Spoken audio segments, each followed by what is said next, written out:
Assalamualaikum warahmatullahi wabarakatuh. Perkenalkan, nama saya Denis Raffi dari kelas 9 Toha. Kali ini aku akan menceritakan salah satu tokoh ilmuwan muslim yang udah aku pilih. Jadi tokoh ilmuwannya adalah Al-Farabi.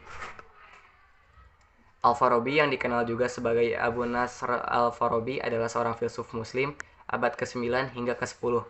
Al-Farabi lahir di kota Farab, Kazakhstan pada tahun 872 dari seorang ayah Persia dan ibu yang berdarah Turki. Sebagian besar karyanya diproduksi di Kekhalifahan Abbasiyah. Al-Farabi dikenal sebagai figur penting dalam sejarah filsafat Islam dan pemikir politik. Sejak ia kecil, Al-Farabi sudah menunjukkan kecerdasannya dan bakat besar pada setiap subjek yang ia pelajari. Pada masa awal pendidikannya, Al-Farabi belajar tentang Al-Quran, tata bahasa, kesusastraan, ilmu-ilmu agama yang Islam yaitu fikih, tafsir, dan hadis, aritmetika dasar hingga musik. Setelah itu ia pergi ke Baghdad untuk mencari ilmu selama 20 tahun. Pada 920 Al-Farabi berkelana ke kota Haran yang terletak di utara Suriah yang saat itu menjadi pusat kebudayaan Yunani di Asia Kecil. Al-Farabi kemudian belajar filsafat dan filsuf Kristen terkenal bernama Yuhanna bin Zilad pada 940. Al-Farabi melanjutkan perjalanannya ke Damaskus dan bertemu dengan Saif al-Daullah al-Hamdani, kepala daerah distrik Aleppo. Ia menggabungkan unsur-unsur dari filsafat Yunani klasik, terutama dari Plato dan Aristoteles, dengan tradisi filsafat Islam. Salah satu kontribusinya yang signifikan adalah pemikiran politiknya, di mana ia mengembangkan konsep negara ideal yang dipimpin oleh seorang filsuf, raja. Selain itu, Al-Farabi juga menulis tentang musik, etika, dan metafisika. Kontribusi Al-Farabi di bidang filsafat. Al-Farabi adalah seorang pengomentar filsafat Yunani yang mahir.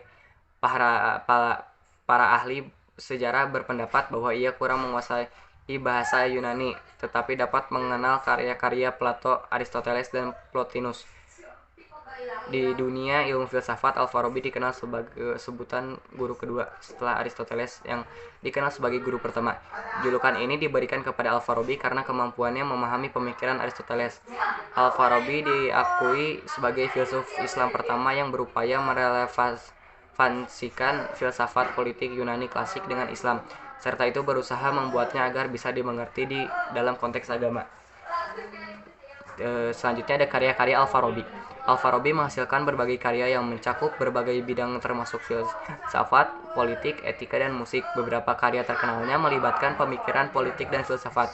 Beberapa karyanya yang signifikan antara lain adalah yang pertama ada Al-Madinah Al-Fadila, negara yang adil.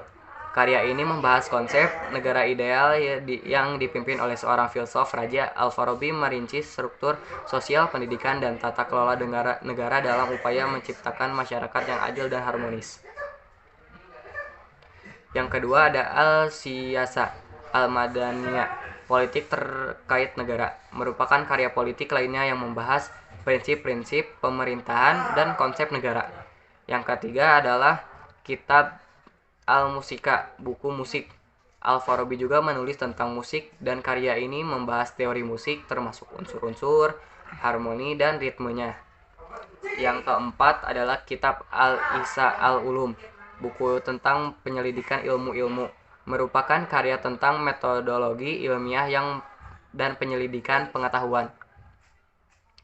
Yang kelima adalah Kitab Tahsil Al-Sa'ada, buku mencari kebahagiaan. Karya ini membahas konsep kebahagiaan dan etika.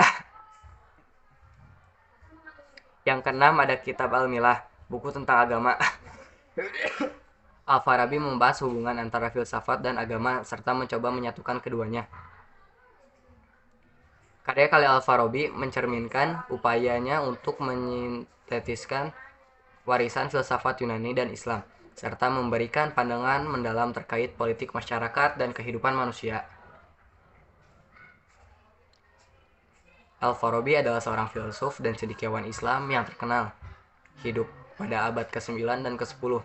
Salah satu asumsi yang terkait dengan Al-Farabi adalah penekanannya pada konsep kota yang berbudi atau negara ideal yang dipengaruhi oleh interpretasinya terhadap Republik Plato dan meyakini kebutuhan akan seorang raja filsuf untuk membimbing masyarakat menuju kehidupan yang harmonis dan adil. Al-Farabi juga memberikan kontribusi dalam filsafat politik, etika, dan teori musik melalui karya-karyanya yang luas.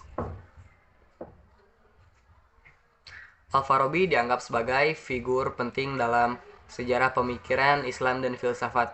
Beberapa menghargai kontribusinya terhadap pemikiran politik, filsafat moral, dan teori musik. Pada saat yang sama, interpretasi dan pandangan terhadap karyanya dapat beragam, tergantung pada sudut pandang masing-masing individu dan tradisi pemikirannya.